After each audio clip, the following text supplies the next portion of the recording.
Hello students, मेरा नाम विनीत पांडे और आप देख रहे हैं 2 पाई क्लासेस। और हम chemistry chapter number 1 class 11th में some basic concepts of chemistry को पढ़ रहे थे। और ये है बच्चों लेक्चर नंबर 21। इसके पहले 20 क्लासेस आ चुकी, जी हाँ, जिसमें हमने एनसीईआरटी एग्जाम्पलर के सवाल कराए। बहुत ही अच्छे आपको वहाँ पे हमने क्वेश्चंस कराए। अगर अभी तक आपने वो वीडियोस नहीं देखे तो पिन कमेंट चेक करिए।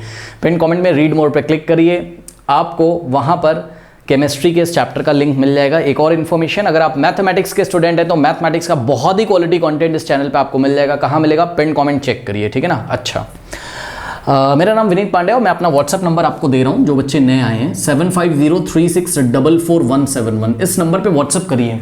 कब? ऐसा नहीं व्हाट्सअप करना है, जब आपको किसी चैप्टर का लिंक ना मिल रहा हो तो आप यहाँ पे व्हाट्सअप करिए, ठीक है ना।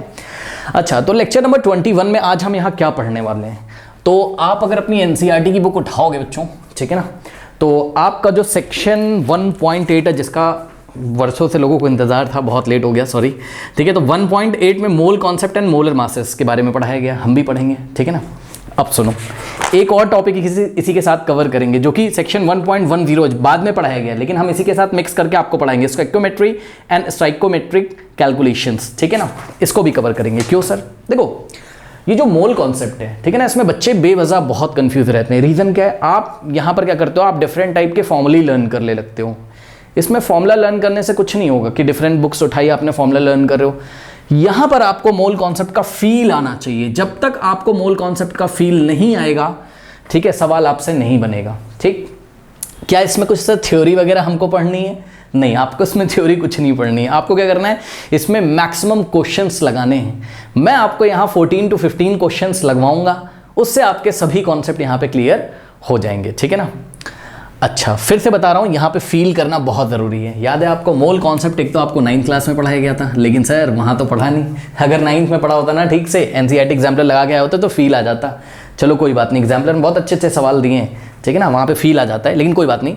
आपने कुछ नहीं पढ़ा है 9th में, कोई दिक्कत नहीं, मैं आपको यहाँ सब कुछ क्लियर करूँगा, बशर्ते ईयरफोन लगाकर हाथ में वही वाली कॉपी आपकी केमिस्ट्री होनी चाहिए जिसमें आपने नोट्स बनाए, वो आप लेके बैठिए, ठीक है ना। ऐसा नहीं कि बस वीडियो सुना और कहीं नोट नहीं किया। तो प्लीज़ जो मैं बातें बताते चलूँगा नोट करेंगे। तो आइए स्टार्ट करते हैं मोल कॉन्सेप्ट, ठीक है ना। तो mole concept and molar masses में बेटा देखो जरा, मोल कॉन्सेप्ट आया कहाँ से, ये टॉपिक क्यों ज़रूरत पड़ी केमिस्ट को मोल कॉन्सेप्ट के बारे में स्टडी करने की। देखो, जैसे कि आप बाजार गए, ठीक है, आपने उसको बोला भैया 1 दर्जन केला दे दो आप, तो वो आपको 12 बनानास दे देता है, ठीक है। 1 डजन में आपके 12 बनानास होते हैं, ये सबको पता है, ठीक है ना।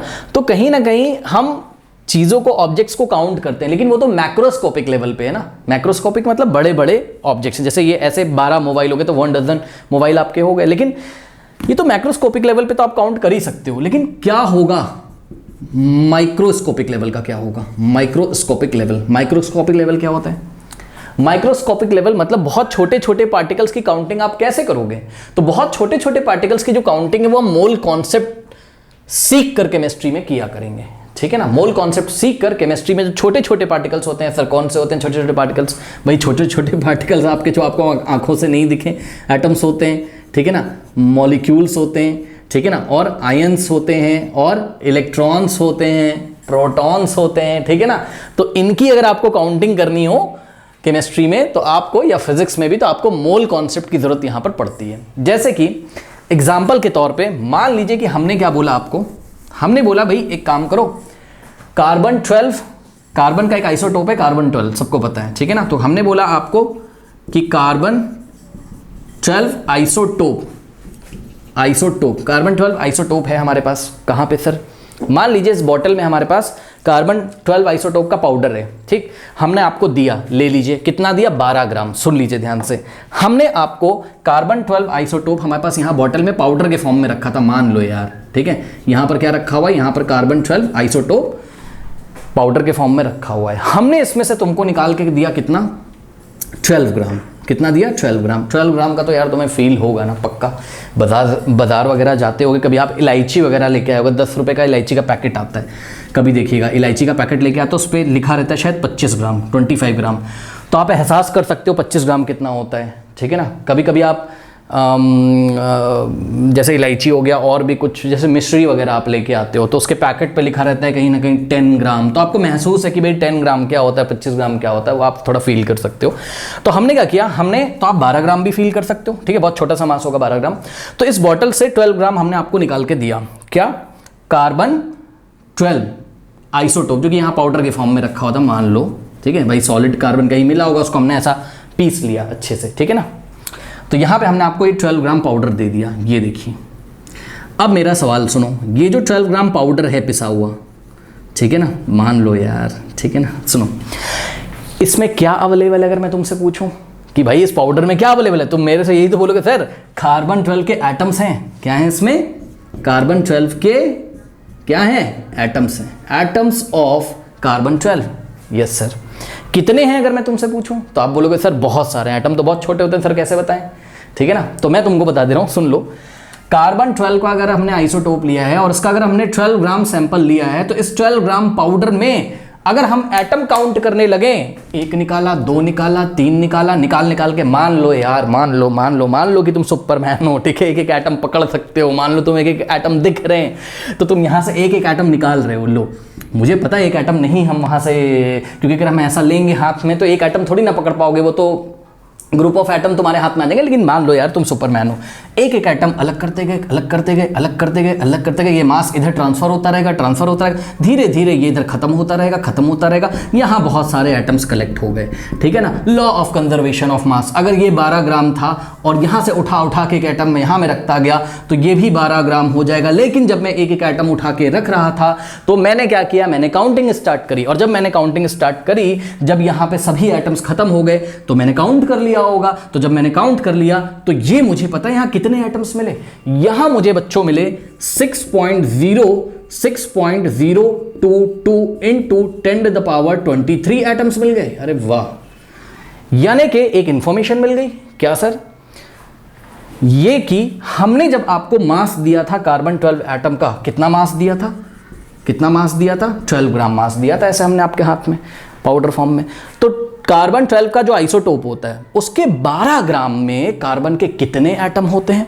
उसके 12 ग्राम में कार्बन के 6.022 into 10⁻23 एटम्स होते हैं, ठीक है, ये चीज़ है। या हम बोल सकते हैं कि कार्बन 12 का आइसोटोप है, जो भाई ये तो पता है ना यार, कार्बन 12, कार्बन 13, कार्बन 14, ये सब कार्बन के आइसोटोप्स हैं, ठीक है। तो हमने कौन सा आइसोटोप सेलेक्ट किया? कार्बन 12 आइसोटोप, ठीक है। लास्ट क्लासेस देखी होंगी तो फील आ रहा होगा। कार्बन 12 आइसोटोप का 12 ग्राम जब मैंने तुमको दिया तो उसमें कार्बन के कितने एटम्स थे? इतने, ठीक है ना। ये मैंने काउंट कर लिया, मान लो काउंट कर लिया यार, ठीक है ना। या मैं बोल सकता हूं, अगर मैं एटम शब्द का यूज ना करूं तो यहां मैं ये बोल सकता हूं कि इतने सब क्या थे? पार्टिकल्स थे, ठीक है। मतलब कार्बन 12 आइसोटोप का 12 ग्राम जब हमने सैंपल लिया, आपको हाथ में ऐसा पाउडर में दिया, तो उसमें कितने सारे कार्बन के पार्टिकल्स थे? इतने। अब ये पार्टिकल क्या होते हैं सर? तो बेटा ये पार्टिकल कुछ भी हो सकते हैं आपके, मैंने बताया ना केमिस्ट्री में कई बार बता चुका हूं मैं, पार्टिकल्स क्या हो सकते हैं? पार्टिकल कुछ भी हो सकते हैं। ये पार्टिकल्स आपके एटम्स हो सकते हैं, ये पार्टिकल्स आपके मॉलिक्यूल्स हो सकते हैं, ये पार्टिकल्स आपके आयंस हो सकते हैं, याद रखिएगा, ये पार्टिकल्स आपके इलेक्ट्रॉन्स हो सकते हैं, ठीक है। तो इलेक्ट्रॉन प्रोटॉन में भी हम नहीं जा रहे हैं, जनरली आपके जो पार्टिकल्स आपको देखने को मिलेंगे केमिस्ट्री में, एटम्स, मॉलिक्यूल्स और आयंस, ठीक है ना। तो यहां पर ये जो पार्टिकल हमने लिखा है, पार्टिकल्स से हमारा तात्पर्य क्या है? एटम, ठीक है। तो इतने सारे एटम मिले, ठीक है। तो ये चीज हो गई। अब यहीं से जन्म हुआ किसका? 1 मोल की डेफिनेशन का यहीं से जन्म हुआ, ठीक।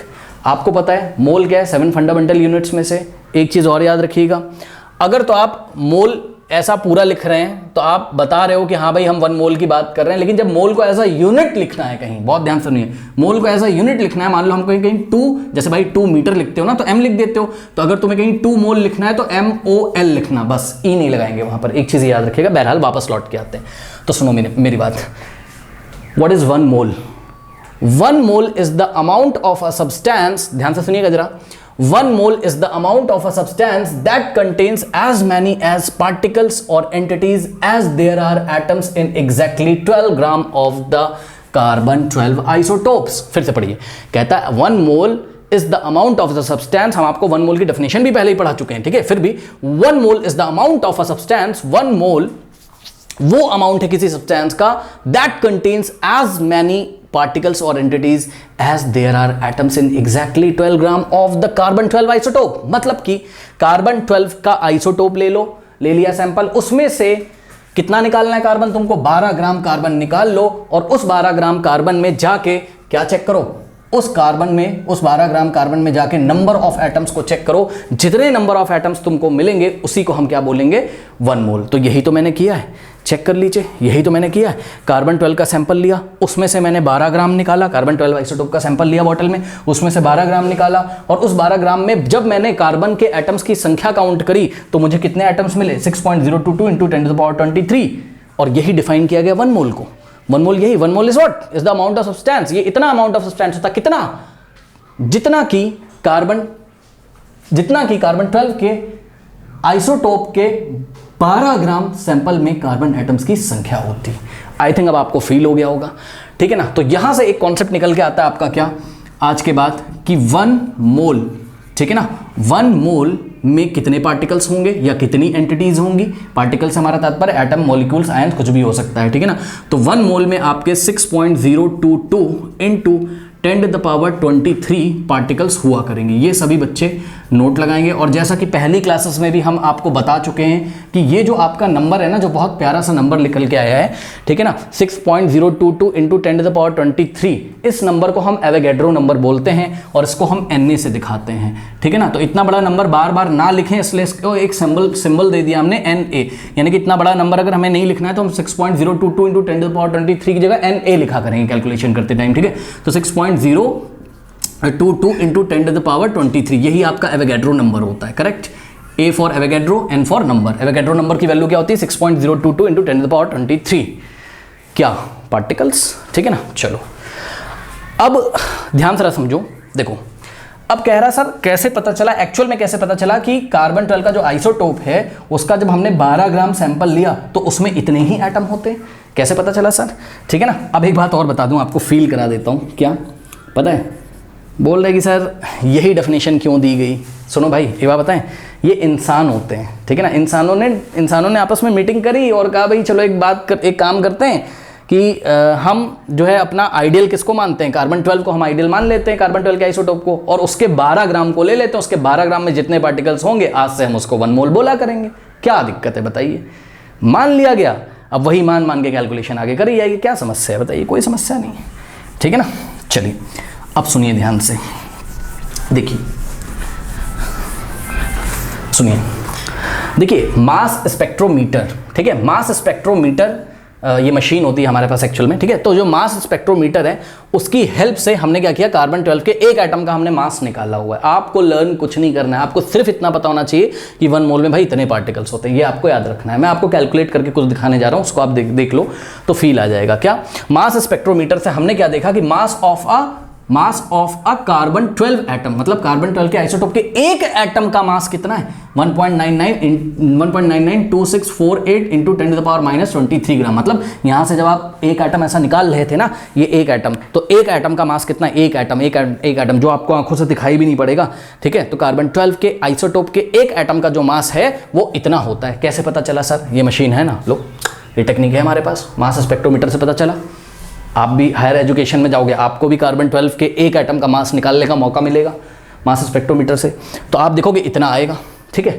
तो ये आ गया एक एटम का मास, करेक्ट, ओके, बहुत बढ़िया। तो यहां पर हम क्या निकालने जा रहे हैं, यहां पर हम निकालने जा रहे हैं नंबर ऑफ एटम्स इन 1 मोल, ठीक है। मतलब कि अगर 1 मोल कार्बन एटम लिया जाए तो उसमें कितने एटम्स होंगे, ये आप कैसे निकालोगे, खुद दिमाग लगाओ। देखो दिमाग क्या लगाना है इसमें, अगर आपको 1 मोल में कार्बन 12 के 1 मोल में कितने नंबर ऑफ एटम्स होंगे वो तो आपको पता है इतने होंगे, बट ये निकलेगा कैसे, आप खुद दिमाग लगाइए। ये निकलेगा ऐसे कि total mass of carbon 12 atoms in 1 मोल, मतलब 1 मोल में कार्बन 12 एटम का मास टोटल कितना होता है, divided by mass of 1 mass of 1 atom of carbon 12। मुझे पता है नहीं समझ में आया होगा, अभी समझ में आएगा जब यूनिट लिखूंगा। देखो जरा ऊपर मैंने क्या लिखा, यहाँ पे ध्यान चेक करो, total mass of carbon 12 atom in 1 मोल। सुनो डेफिनेशन में ही बताया गया यार। अगर मैं तुमसे बोल रहा हूँ क्या कि 1 मोल कार्बन 12 लिया गया है तो बताओ उसका मास कितना होगा, 12 ग्राम होगा। डेफिनेशन में ही तो बताया गया यार कि 1 मोल किसको माना गया, बताओ 1 मोल किसको माना गया, बताओ 1 मोल 12 ग्राम को ही तो माना गया है। मतलब 12 ग्राम कार्बन में जितने पार्टिकल्स होंगे उसको ही 1 मोल माना गया है, सही है ना। तो यहाँ पे हमने क्या लिखा है, total mass of carbon 12 atom in 1 मोल, ठीक है ना।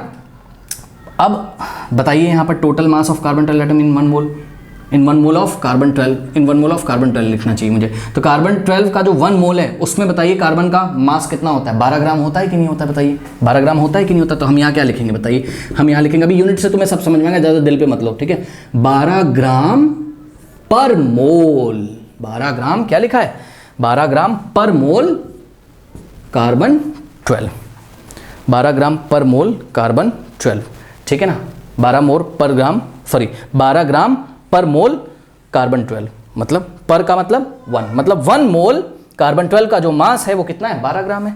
और अगर हम इसको डिवाइड लगा दें, ये चीज़ हमने यहाँ पर लिखी हुई है, अगर हम इसको डिवाइड लगा दें किससे, मास ऑफ 1 कार्बन एटम से, ठीक है। तो मास ऑफ 1 कार्बन एटम कितना है, चेक करिए, मास ऑफ 1 कार्बन एटम इतना है, यानी कि इसको हमने डिवाइड लगाया किससे, 1.992648 इंटू 10⁻⁻23 ग्राम। और हमको क्या लिखना चाहिए, ग्राम पर एटम ऑफ कार्बन 12, कार्बन 12 के एक एटम का ये मास है, ठीक है। अब सुनिए, इस पर एटम ऑफ कार्बन 12 को मुझे जगह नहीं, थोड़ी माफ करिएगा, ग्राम, इतना ग्राम मास है किसका, पर एटम का, पर एटम ऑफ कार्बन 12, ठीक है ना। अच्छा, अब आप क्लियरली देख लेते हैं, क्या आपको मैथ्स लगानी नहीं आती है, क्या आपको मैथ्स नहीं लगानी आती, बताइए। इसको मैं यहाँ सॉल्व कर रहा हूँ, न्यूमरेटर को मैं ऐसे ही लिखूंगा, न्यूमरेटर क्या है बताओ, 12 ग्राम पर मोल कार्बन 12, ठीक है ना। और ये चीज़ जब पूरी ऊपर जाएगी तो ये आ जाएगा ऊपर और ये चलाएगा नीचे, फ्लिप हो जाएगा, यानी कि इनटू में एटम्स ऑफ कार्बन 12 और डिवाइडेड बाय, भाई ये चीज़ ऊपर आ जाएगी और ये चीज़ नीचे आ जाएगी, तो नीचे क्या आ जाएगा, 1.992648 इंटू 10⁻⁻23 ग्राम। अब यूनिट्स का जरा ध्यान दीजिएगा, ग्राम से ग्राम गया, करेक्ट। अब 12 अपॉन ये वाला नंबर जब आप सॉल्व करोगे तो पता है आंसर कितना आता है, जब आप यहाँ पे सॉल्व कर रहा हूँ, ठीक है।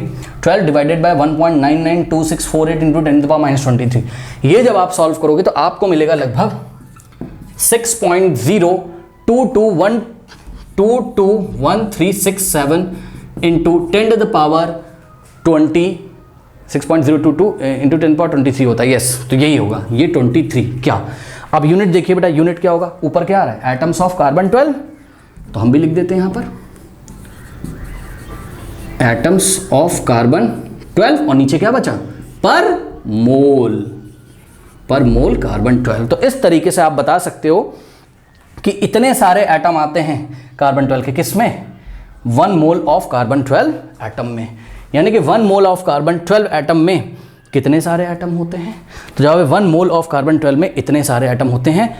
और 1 मोल ऑफ कार्बन 12 एटम का मास कितना होता है, 12 ग्राम होता है, ठीक है ना। मतलब इस बॉटल में से अगर हमने 1 मोल कार्बन 12 निकाला है तो आप तुरंत समझ जाइएगा कि ये 1 मोल तो क्या है, अमाउंट ऑफ सब्सटेंस है, ठीक है ना। और 1 मोल में कितने पार्टिकल्स हैं, तो जवाब है 6.022, इसको राउंड ऑफ करके जो वैल्यू लिखी गई वो अप्रॉक्स इतनी लिखी गई, ऐसे माना जाता है इसको, 6.022 इंटू 10⁻23 एटम्स ऑफ कार्बन 12 पर मोल, यानी कि कार्बन के 1 मोल में इतने सारे एटम होते हैं। तो 6.022 इंटू 10⁻23 एटम्स होते हैं, ठीक है। और ध्यान से चेक करिए, और इसका मास कितना होता है, इतने सारे एटम्स का मास, या फिर 1 मोल कार्बन 12 का मास कितना होता है, 12 ग्राम होता है। ये चीज़ हो गई। और बड़ा सिंपल सा है कि इस बॉटल में से 12 ग्राम निकाल लो, ठीक है ना, बस उस 12 ग्राम में जितने भी पार्टिकल्स हों उनको काउंट कर लो, तो जितने पार्टिकल्स होंगे उनको ही 1 मोल बोला गया। तो हमने इस बॉटल से 12 ग्राम निकाला, उसमें इतने सारे पार्टिकल्स थे, 6.022 इंटू 10⁻23, तो हमने बोला ठीक है जब डेफिनेशन में बताया गया है कि कार्बन 12 का 12 ग्राम ले लो, उसमें जितनी एंटिटीज़ होती हैं उसको ही 1 मोल बोलेंगे। तो कार्बन 12 आइसोटोप में से 12 ग्राम जब निकाला तो इतनी सारी एंटिटीज़ आई हैं, अब इसी को हमने 1 मोल बोल दिया, क्या दिक्कत है। तो बस अब इतने टॉपिक में आपको ये याद करना था क्या कि 1 mole is equal to 6.022 into 10⁻23 particles. ये सब तो मैंने आपको बस कैलकुलेट करके दिखाया है। पहले इतना आप नोट करिए, मैं बोर्ड साफ करूंगा, फिर मैं आपको आगे की चीज़ें बताता हूँ। नाउ स्टूडेंट्स, अभी भी आपने देखा 1 mole is equal to 6.022 into 10⁻23 particles, और एवोगैड्रो नंबर जो होता है वो 6.022 इंटू 10⁻23 होता है। ठीक है, अब बात करते हैं किसकी, मोलर मास की। ठीक है ना, मोलर मास की अगर हम बात करें तो आपको शब्द से ही पता चल रहा है। देखिए मोलर लिखा हुआ है ना, तो मोलर कहाँ से आया हुआ है, मोल से आया हुआ है ना, मोल से आया, यानी कि मोल का जो मास होगा वही मोलर मास होगा। मोल का मास क्या, मोल मतलब क्या, मोल मतलब 1 मोल। तो किसी सब्सटेंस के 1 मोल का जो मास होगा उसी को मोलर मास बोला जाएगा। आई रिपीट, किसी सब्सटेंस के 1 मोल का जो मास होगा ना उसी को मोलर मास बोला जाएगा, लेकिन शर्त है कि ये जो मास होना चाहिए ग्राम्स में होना चाहिए, ये जो मास होना चाहिए ये ग्राम्स में होना चाहिए। ठीक है ना, तो what is the definition of molar mass, molar mass is the mass of 1 mole of a substance in grams. Okay, mass of 1 mole of a substance in gram is called its molar mass. ठीक है ना, अच्छा बहुत बढ़िया। Sir feel नहीं आ रहा है तो सुनो, एक काम करो, बात समझो। देखो, मान लो कि हमारे पास ये एक बकेट है या फ्लास्क है और इसमें वाटर भरा हुआ है। इसमें क्या है, वाटर है। ठीक है ना, ये वाटर है, ठीक, ये वाटर भरा हुआ है। अच्छा, अब सुनो मेरी बात ध्यान से। सबसे पहले तो तुम्हें ये फील होना चाहिए, वाटर अगर है और वाटर में अगर हम अंदर जाएं और वाटर से पूछें कि भाई वाटर तुम कैसे बने हुए हो, तो बोलेगा भाई देखो मैं ना बहुत सारे वाटर के मॉलिक्यूल से मिलके बना हुआ है। मतलब तुम्हें ये पहले पता होना चाहिए कि वाटर के ये जो हम डॉट डॉट करके सब दिखा रहे हैं, ये हम वाटर के मॉलिक्यूल्स को दिखा रहे हैं। बहुत ध्यान से चेक करिएगा, ये हम क्या दिखा रहे हैं, ये हम वाटर के मॉलिक्यूल्स को दिखा रहे हैं। ठीक है ना, ये रहा वाटर का मॉलिक्यूल, और वाटर का मॉलिक्यूल का फॉर्मूला क्या होता है, H2O। ये रहा आपका दूसरा मॉलिक्यूल, ये रहा आपका तीसरा मॉलिक्यूल, ये रहा आपका चौथा मॉलिक्यूल। ठीक है, ऐसे बहुत सारे वाटर के मॉलिक्यूल्स हैं इसमें, बहुत सारे, मैं तो बना भी नहीं सकता हूँ। लीजिए बहुत सारे हैं। ठीक है ना, अब हमने क्या कहा, हमने कहा एक काम करो, सुपरमैन तो हो ही तुम, ठीक है ना, जाओ इसमें से 1 मोल वाटर निकाल लाओ। तो तुम क्या करोगे, 1 मोल, जैसे ही मैंने बोला 1 मोल, तुरंत तुम समझ जाओगे अच्छा इसका मतलब सर कह रहे हैं 6.022 इंटू 10⁻23 इतने सारे पार्टिकल्स इसमें से वाटर के निकाल लो। पार्टिकल्स का मतलब बेटा मैं पहले ही बता चुका हूं तुमको, पार्टिकल से हमारा तात्पर्य आयंस होगा या क्या होगा, एटम्स होगा या क्या होगा, मॉलिक्यूल्स होगा। तो यही तो मैं बात बता रहा हूं आपसे, बात समझिए जरा ना भाई। देखिए बात समझिए, मान लीजिए वाटर की जगह अगर आयरन की एक शीट रखी होती, आयरन की शीट रखी होती जो कि मेटल है, या चांदी की शीट रखी होती, या गोल्ड की शीट रखी होती, चांदी मतलब सिल्वर। ठीक है, मान लीजिए एजी मतलब क्या होता है, सिल्वर, ये सबको पता है। ठीक है, मान लो यहाँ सिल्वर की शीट रखी होती, ठीक है ना, ये देखिए ये सिल्वर की शीट है। तो बेटा सिल्वर की शीट में सिल्वर के मॉलिक्यूल थोड़ी ना होते हैं, यही तो फील करना है। सिल्वर की शीट में ये मेटल है ना आपका, और हमने आपको बताया था मेटल बहुत सारे एटम से मिलके बना होता है। मतलब यहाँ पर आपको सिल्वर के एटम्स, हालांकि मेटालिक बॉन्डिंग वगैरह हम आगे पढ़ेंगे ज़्यादा, उसमें भी हम जा नहीं रहे हैं, बस अब हम आपको ये दिखा रहे हैं कि यहाँ पे देखिए ये सब जो डॉट डॉट हैं ये सब क्या हैं, सिल्वर के एटम हैं। देखिए ये फर्स्ट एटम ऑफ क्या है, Ag है। ठीक है, ये सेकेंड एटम ऑफ Ag है। मतलब समझो, मतलब अगर मैं तुम्हें बोलूँ 1 मोल वाटर निकाल लो, तो पता है तुम्हें 1 मोल वाटर निकालने का ये मतलब है कि तुम इतने सारे क्या निकालोगे, मॉलिक्यूल्स। वाटर के केस में तो तुम क्या निकाल के लेके आओगे वहां से, मॉलिक्यूल्स, क्योंकि यार वाटर मॉलिक्यूलर फॉर्म में ही रहता है। ठीक, और सिल्वर का जो पीस है, सिल्वर का जो शीट है, उसमें सिल्वर के मॉलिक्यूल थोड़ी ना होते। कभी आपने ये थोड़ी ना सुना है कि सिल्वर के साथ बॉन्डिंग कर लेगा और सिल्वर के एटम के साथ बॉन्डिंग करके Ag2 यानी कि सिल्वर का मॉलिक्यूल बना लेगा। ऐसा तो आपने नहीं सुना है, लेकिन हाँ आपने ये सुना है जरूर अभी तक कि हाइड्रोजन और ऑक्सीजन, यानी कि हाइड्रोजन के 2 एटम्स और ऑक्सीजन का 1 एटम जब आपस में केमिकली कंबाइन कर लेंगे तो ये देखिए ये वाटर का आपका क्या तैयार हो जाएगा, मॉलिक्यूल। ये तो आपने सुना हुआ है ना। ठीक है, तो यही मैं बता रहा हूँ कि तुम सुपरमैन हो। तुमको हमने बोला कि भाई जाओ वाटर में से, ये मैंने एग्जांपल सिर्फ इसलिए दिया था ताकि तुम्हें डिफरेंस समझ में आ जाए कि जब हम कहीं से सैंपल निकालने के लिए तुमको बोलते हैं ना 1 मोल, तो वो 1 मोल कुछ भी हो सकता है भैया। वो 1 मोल आयंस हो सकते हैं, वो 1 मोल एटम हो सकते हैं, वो 1 मोल मॉलिक्यूल्स हो सकते हैं। ये फील कर लीजिएगा, ठीक है ना। ओके चलो, तो अभी ये एग्जाम्पल छोड़ो आप सिल्वर वाला, ठीक है, वापस आओ वाटर वाले पे। तो हमने आपको बोला कि भाई आप है सुपरमैन, जाइए वाटर के सैंपल में से 1 मोल वाटर निकाल के ले आइए। ठीक है, जाइए अंदर, ये 1 मोल वाटर निकालने जा रहे हैं। मतलब तुम तुरंत समझ जाओगे क्या, इतने सारे पार्टिकल निकालने हैं। तो जाओगे 1 निकाला, 2 निकाला, 3 निकाला, 4 होए सुपरमैन, तुम तो निकाल लोगे कि पकड़ के, ठीक है ना। तो यहाँ पे जब तुमने ये सैंपल देखो वाटर का निकाल लिया, मान लो छोटे से फ्लास्क में रख लिया, तो बताओ इसमें कितना वाटर है। तो इसमें 1 मोल वाटर है। सही है भाई, 1 मोल वाटर। मतलब 1 मोल वाटर का क्या मतलब, उसका मतलब ये है कि इतने सारे वाटर के क्या है इसमें मॉलिक्यूल्स हैं, यानी कि 6.022 इंटू 10⁻23 मॉलिक्यूल्स हैं किसके, ऑफ वाटर के। आप काउंट करते गए, मान लो यार तुम सुपरमैन, 1 निकाला, रख 2 3 4 5 6 7 8 9 10 करते करते करते करते जैसे ही इसमें इतने सारे वाटर के मॉलिक्यूल्स हो गए, तुरंत तुम स्टॉप कर दोगे, बोलोगे इसमें अब 1 मोल वाटर है। हमने कहा ठीक है भाई, इसमें 1 मोल वाटर है। हमने कहा इसका मास निकाल लो। हाँ, लैब में आपने क्या किया, इसका मास निकाल लिया। जब आपने इसका मास निकाला, ठीक है ना, जब आपने इसका मास निकाला, बहुत आश्चर्य करने वाली बात है कि इसका जो मास निकल के आया है वो आया है लगभग आपका 16 तो स्टूडेंट्स, जब हमने बोला कि भाई इस वाटर का मुझे मास निकाल के दिखाओ, मतलब 1 मोल वाटर का मास निकाल के दिखाओ, तो आपने देखा वो कितना आया, 18 पॉइंट, बहुत आश्चर्य करने वाली बात है, वो आया 18.02 क्या ग्राम्स, 18.02 ग्राम। तब से हम बोलने लगे क्या कि वाटर का जो मोलर मास होता है वो 18.02, वाटर का जो मोलर मास होता है वो 18.02 ग्राम पर मोल होता है। ये देखिए, ठीक है ना, वाटर का जो मोलर मास होता है वो 18.02 ग्राम पर मोल होता है। यानी कि आप महसूस कर सकते हैं क्या, वाटर के इतने सारे मॉलिक्यूल्स अगर मैं तुम्हारे हाथ में दे दूं, वाटर के इतने सारे मॉलिक्यूल्स कितने, 6.022 इंटू 10⁻23, इतने सारे मॉलिक्यूल्स तुम्हारे हाथ में अगर दे दूं, तो इसका मास कितना होगा, 18.02 ग्राम। ये इसका मीनिंग होता है, 18.02 ग्राम पर मोल। और यही क्या है, यही है आपका क्या, मोलर, यही क्या है आपका molar mass of what, water. तो what is the definition of molar mass, तो 1 मोल का जो मास होता है ग्राम में 1 मोल का जो मास होता है ग्राम में, उसी को हम क्या बोलते हैं, मोलर मास। तो कोई भी सब्सटेंस आपको दिया हो, उसका 1 मोल ले लीजिए, लेना वेना नहीं, फील करा रहा हूँ यार, कोई भी सब्सटेंस दिया है, ठीक है ना, उसका 1 मोल ले लो, मतलब उसके कितने सारे पार्टिकल्स ले लो, बताओ उसके कितने सारे पार्टिकल्स ले लो, उसके ले लो 6.022 इंटू 10⁻23 पार्टिकल्स ले लो। अब उसका मास देख लो ग्राम में कितना आ रहा है, जितना उसका मास आ रहा होगा ग्राम में 1 मोल का, बस वही क्या उसका मोलर मास है। तो what is the definition of molar mass, molar mass, mass of 1 mole of a substance in grams, ध्यान रखिएगा ग्राम्स में, is called its molar mass. अच्छा ठीक है, अब सर ये मोलर मास कैसे कैलकुलेट किया जाता है, मतलब इसका मोलर मास का न्यूमेरिकल वैल्यू तो कुछ होता होगा ना सर, कैसे निकालें, बहुत आसान है। सुनो, पहले मैं आपको 1-2 यहाँ पे क्वेश्चन कराता हूँ, सुनो। मोलर मास अभी छोड़ो आप, क्या आपको मॉलिक्यूलर मास याद है निकालना, ये हमने लास्ट क्लास में आपको पढ़ाया था।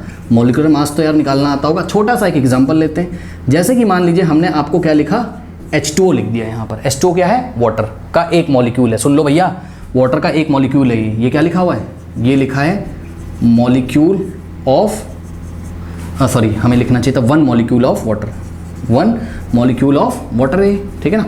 तो 1 मॉलिक्यूल ऑफ वाटर का आप मॉलिक्यूलर मास निकाल सकते हो, निकालना सिखाया था, कैसे निकालते हैं, हाइड्रोजन के 2 एटम से मिलकर बना हुआ है, यानी कि 2 इंटू, और हाइड्रोजन के एक एटम का मास कितना आपको बताया था, 1.008 according to NCERT।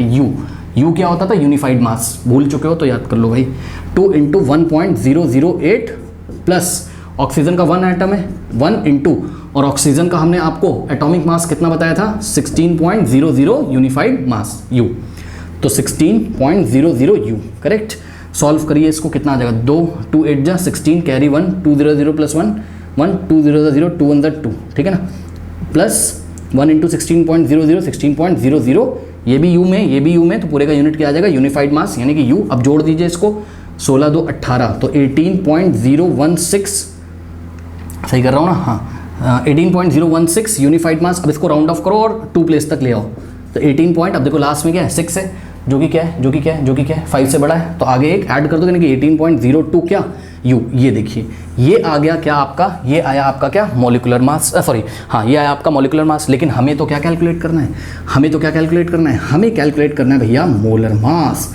Molar mass कुछ नहीं करना है भाई, मोलर मास की पता है क्या वैल्यू होती है, कुछ नहीं करना है तुम्हें, जो मॉलिक्यूलर मास होता है वहाँ पे U हटा के आप क्या लगा दीजिए, ग्राम, खत्म कहानी। यस सर, U हटा के आप क्या लगा दीजिए, ग्राम, यानी कि मोलर मास ऑफ वाटर क्या हो जाएगा, दोनों बातों में अंतर है भैया, फील कराऊंगा अभी, सुन लेना, ठीक है ना। मोलर मास ऑफ वाटर कितना हो जाएगा सर, ठीक है। मोलर मास ऑफ वाटर कितना हो जाएगा 18.02, यू हटा के आपको क्या लगा देना बस ग्राम्स। अब सर फील नहीं आया, क्या चल रहा है ये मामला? भैया एक बात बताएं, सुनो, प्रैक्टिकली हमने देखा है ये क्या कि मोलर मास कैसे निकालते हैं। मॉलिक्यूलर मास जो कि यू में दिया रहता है यूनिफाइड मास में, जिसका यूनिट यू होता है, याद करो यूनिट क्या होता है वो हम ऐसे ही लिख देते थे यू, ठीक है ना, सब पढ़ाया है पीछे।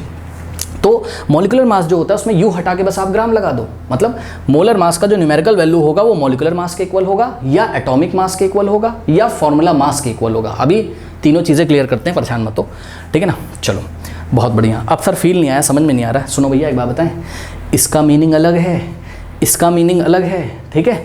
ये जो 18.02 ग्राम लिखा है ना, ये मोलर मास है, यानी कि ये 1 मोल का, वाटर के 1 मोल का मास है, ये वाटर के 1 मोल का मास है। तो इसको अगर मैं ठीक से लिखूं तो मुझे लिखना चाहिए 18.02, इसको मुझे ठीक से लिखना चाहिए 18.02 ग्राम पर मोल लिखना चाहिए इसको, ठीक है।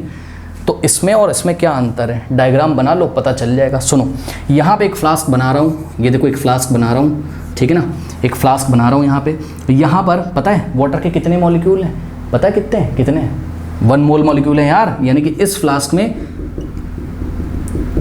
में टोटल कितने मॉलिक्यूल्स हैं 6.022 इंटू 10⁻23, यानी कि ऐसे ही जो H2O, यहाँ तो एक मॉलिक्यूल था केवल, यहाँ पे कितने मॉलिक्यूल्स हैं इतने, और इन सभी मॉलिक्यूल्स को हमने क्या बोला 1 मोल।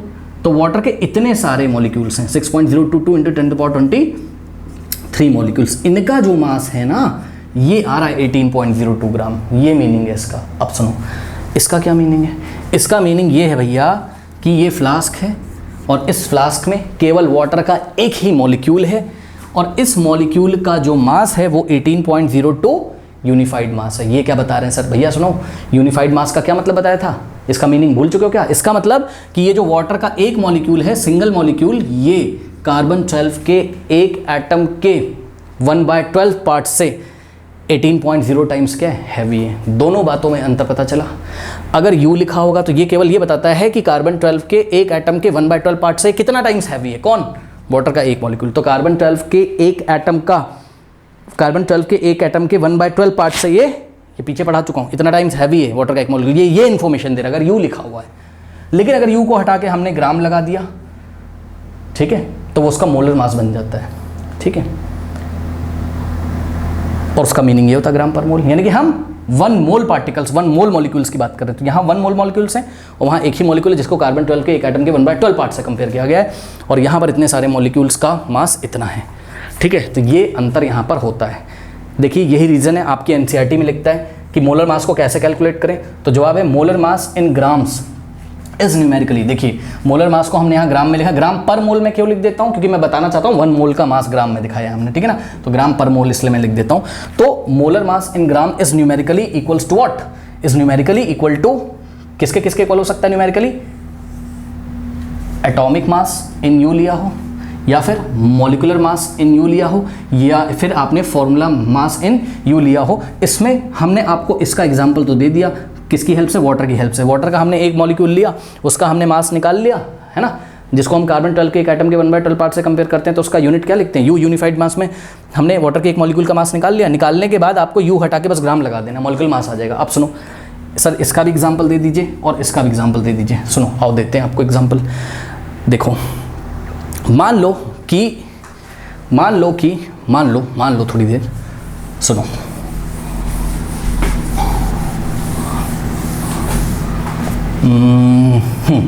मान लो कि हमारे पास यहाँ पे हाइड्रोजन के एटम्स हैं। सुन लो भाई मेरी बात ध्यान से, ये क्या है? हाइड्रोजन के बहुत सारे क्या हैं? एटम्स हैं। जरा बात समझ लीजिएगा, मैंने क्या बोला? ये सारे क्या हैं? ये हर एक डॉट क्या बता रहा है? ये हाइड्रोजन का 1 एटम है, 1 एटम ऑफ हाइड्रोजन। ये भी क्या है?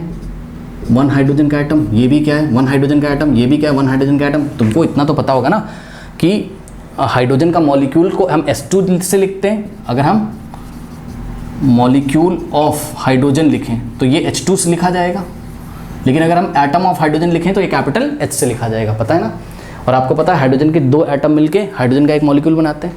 तो मान लो हाइड्रोजन के एटम बहुत पास पास, कुछ लोग मेरे को बोलेंगे वो तो सर रिएक्शन कर जाएंगे, हाइड्रोजन का मॉलिक्यूल बना जाएंगे। भैया मान लो वो रिएक्शन नहीं कर रहे हैं, थोड़ी देर मान लो यार ना, ये बहुत सारे एटम्स हैं आपके हाइड्रोजन के, ठीक है ना। अब सुनो, अगर मैं यहाँ पर ये बोलूँ कि भाई हाइड्रोजन का एटॉमिक मास बताओ, ठीक है ना, ध्यान से चेक करिएगा, यहाँ मैं लाइन ड्रॉ कर रहा हूँ और यहाँ मैं बात कर रहा हूँ किसकी, यहाँ मैं बात कर रहा हूँ एटॉमिक मास की, ठीक है। तो ये हाइड्रोजन का एक एटम है, ये देखिए 1 एटम, और इसका एटॉमिक मास जो होता है, इसका एटॉमिक मास जो होता है, इसका एटॉमिक मास कितना होता है 1.008 U। इसका मीनिंग क्या होता है, इसका मीनिंग ये है कि एक फ्लास्क है या एक सिलेंडर है, उसमें हाइड्रोजन का एक एटम बेचारा रखा हुआ है, और 1.008 U का ये मतलब है कि हाइड्रोजन का एक एटम कार्बन 12 के एक एटम के 1/12 पार्ट से 1.008 टाइम्स हैवी है, ये मतलब है। लेकिन अगर कोई मुझे ये पूछे कि व्हाट इज द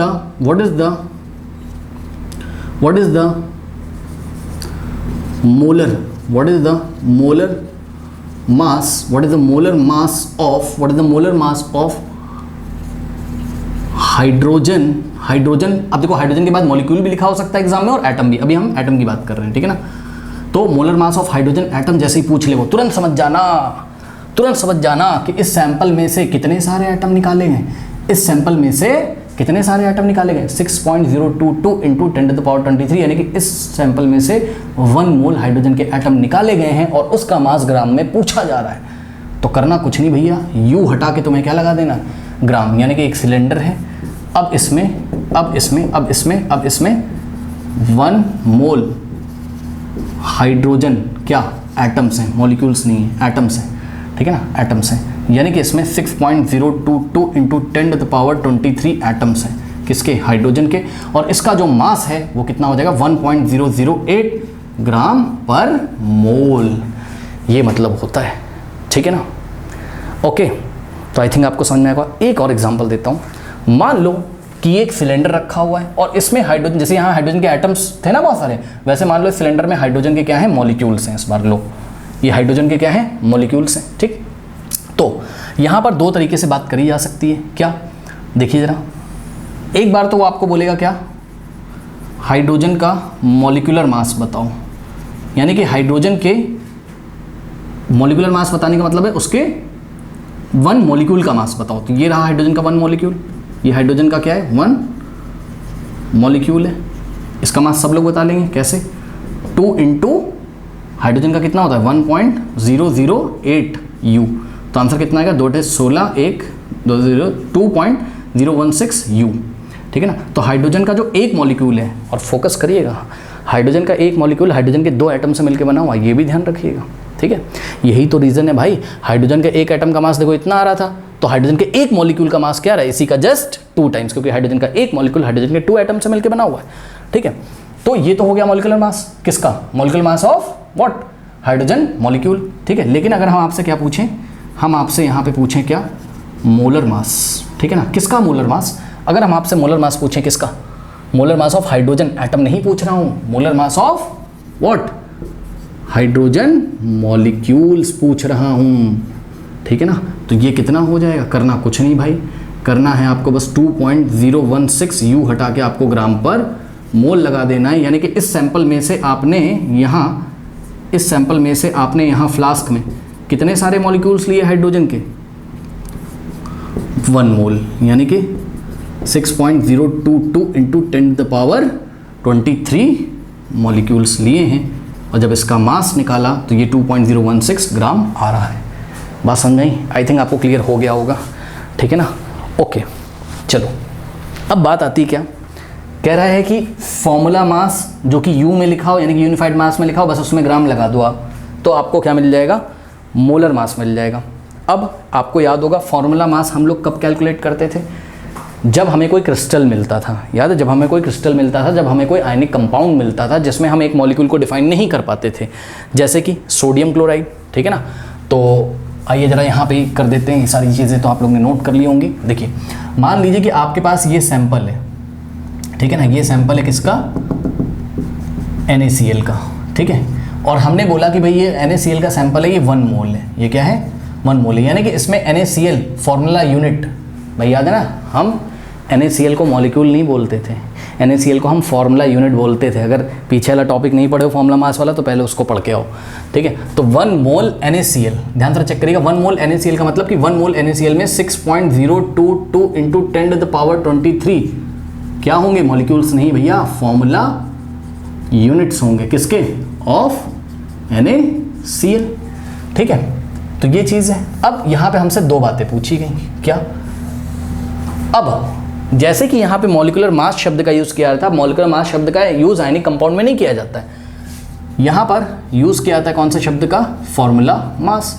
तो फॉर्मूला मास ऑफ क्या निकालना है बताइए, NaCl, ठीक। तो फॉर्मूला मास ऑफ NaCl कैसे निकालोगे, बहुत ईजी यार। सोडियम कितना है 1, तो 1 इंटू 23 और प्लस क्लोरीन कितना है 1, तो 1 इंटू 35.5 कितना आ जाएगा मेरे ख्याल से 58.5 क्या U। इसका क्या मतलब है, इसका ये मतलब है कि एक जो NaCl फॉर्मूला यूनिट है ये कार्बन 12 के एक एटम से, कार्बन 12 के एक एटम के 1/12 पार्ट से 58.5 टाइम्स हैवी है। लेकिन अगर यहीं पर हमको क्या पूछा जाए,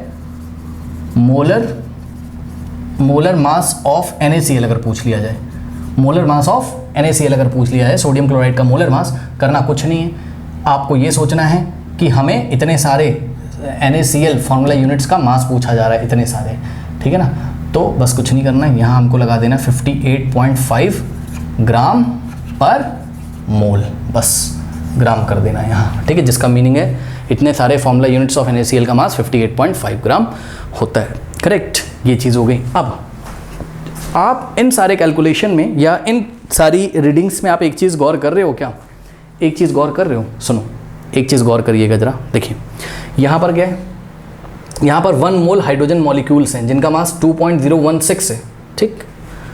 यहाँ पर 1 मोल NaCl है जिनका मास 58.5 ग्राम है, यानी कि है वो भी 1 मोल, है वो भी 1 मोल। वाटर में आ जाओ, है वाटर भी 1 मोल, ठीक है ना, लेकिन सबके मास अलग अलग आ रहे हैं। यानी कि भैया सुनो ध्यान से, पार्टिकल की संख्या तो सेम है सब में, यानी कि यहाँ पर देखिए ज़रा, यहाँ पर हाइड्रोजन के मॉलिक्यूल वाले केस में कितने मॉलिक्यूल्स हैं हाइड्रोजन के, 1 मोल में कितने मॉलिक्यूल, 6.022 इंटू 10⁻23 मॉलिक्यूल्स हैं 1 मोल में, लेकिन वो भारी कितना है 2.016 ग्राम। बस इससे ये पता चलता है कि हाइड्रोजन का जो मॉलिक्यूल है वो हल्का होता है। अरे भाई सुनो मेरी बात, 10 बॉल हैं, 10 बॉल हैं, 10 बॉल अब छोटी छोटी हमने आपको दे दी और 10 बॉल हमने आपको बड़ी बड़ी दे दी, सही है ना। तो बॉल की संख्या तो सेम है, यानी कि दोनों जगह 10 बॉल हैं, 10 बॉल हैं, 10 बॉल हैं, लेकिन मास क्या है, अलग अलग है। जो छोटी छोटी बॉल होंगी वो 10 बॉल मिला के हल्का मास होगा और जो 10 बॉल बड़ी बड़ी हैं वो मिला के भारी मास होगा। यही चीज़ है, यानी कि ध्यान से चेक करेगा, आपके पास अलग अलग सब्सटेंस हैं, 1 मोल वाटर है, 1 मोल हाइड्रोजन है, 1 मोल हाइड्रोजन के एटम है, 1 मोल आपके पास सोडियम क्लोराइड है, सब कुछ 1 मोल है। यानी कि सभी में जाके अगर हम घुस के देखें कि भाई कितने पार्टिकल्स हैं बताओ, तो पार्टिकल की संख्या तो 1 मोल में 6.022 इंटू 10⁻23 होगी, लेकिन सभी 1 मोल का मास क्या होगा, अलग अलग होगा। किसी का मास ज़्यादा आता है, किसी का कम आता है। उसका कारण है क्योंकि वो 1 मोल जिन भी पार्टिकल से मिलके बना हुआ है वो पार्टिकल ही किसी के हल्के हैं तो उसका 1 मोल हल्का आता है, उसका मास कम आता है। और जिस सब्सटेंस के 1 मोल में जो पार्टिकल्स हैं वो यदि भारी हैं तो उसका मास भारी आएगा। चेक कर लीजिए, जैसे कि यहाँ पर आप देखिए 1 मोल वाटर का जो मास है वो 18.02 ग्राम है, यानी कि वाटर का जो पार्टिकल है वो NaCl के फॉर्मूला यूनिट से क्या है, छोटा है, क्योंकि NaCl का 1 मोल का मास कितना आ रहा है 58.5। और सबसे हल्का यहाँ कौन है, सबसे हल्का है यहाँ पर हाइड्रोजन का मॉलिक्यूल, हालांकि उससे भी हल्का है आपका हाइड्रोजन का एटम, बट हाइड्रोजन का मॉलिक्यूल देखो वाटर से हल्का है, 2.06 ग्राम है 1 मोल में, सही है ना। अगर आप हाइड्रोजन एटम की बात करो तो 1 मोल हाइड्रोजन एटम में केवल 1.008 ग्राम होता है, ठीक है ना। तो इसके तो हाइड्रोजन के एटम तो बहुत हल्के। तो आई थिंक अब आपको ये क्लियर हुआ होगा, ठीक है ना। तो इतनी सारी चीज़ें नोट करिए, जैसा कि मैंने आपको पहले भी बोला है कि क्वेश्चंस जब आप लोग सॉल्व करेंगे तभी यहाँ पे आपके कॉन्सेप्ट क्लियर होंगे। तो इतना पहले सब डाइजेस्ट करिए, आप आगे बढ़ते हैं।